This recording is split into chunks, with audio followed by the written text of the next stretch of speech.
No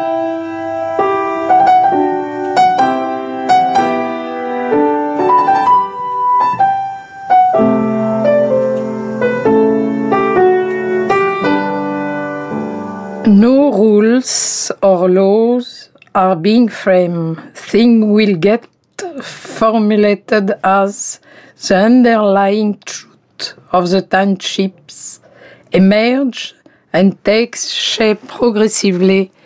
You don't know, anticipate. Alors in French, c'est juste une petite cotation en anglais. Aucune règle ni loi ne sont édictées. Les choses se formuleront d'elles-mêmes à mesure que la vérité latente de la ville émergera et prendra forme peu à peu. Nous ne voulons pas anticiper.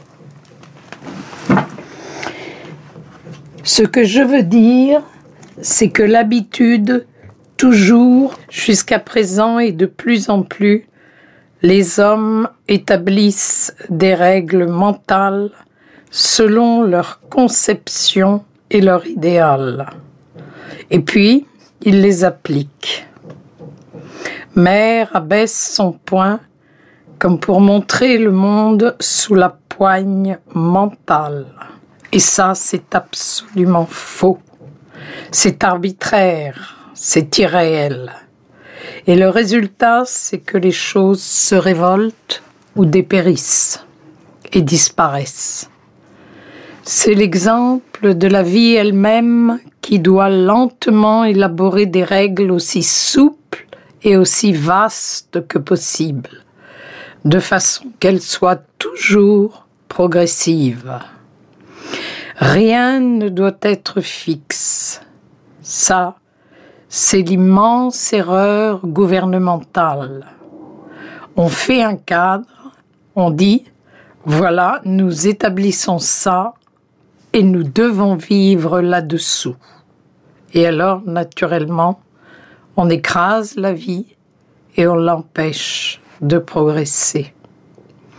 Il faut que ce soit la vie elle-même, se développant de plus en plus dans une progression vers la lumière, la connaissance, le pouvoir, qui doit petit à petit établir des règles aussi générales que possible, de façon qu'elles soient extrêmement souples et qu'elles puissent se changer avec le besoin et aussi rapidement que changent les habitudes et les besoins.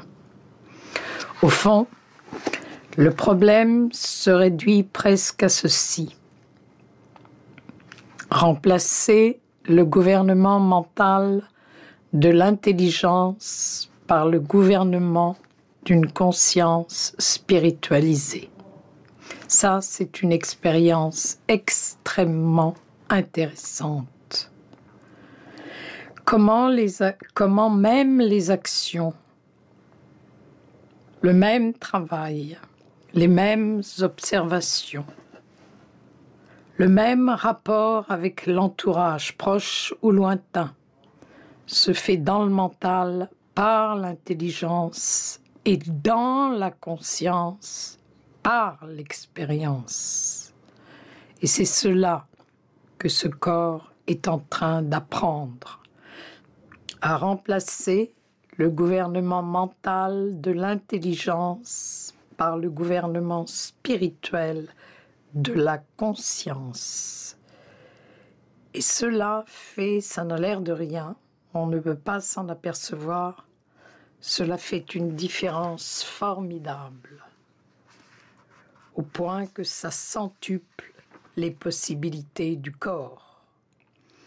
Quand le corps est soumis à des règles, même si elles sont larges, même si elles sont compréhensibles, il est l'esclave de ces règles.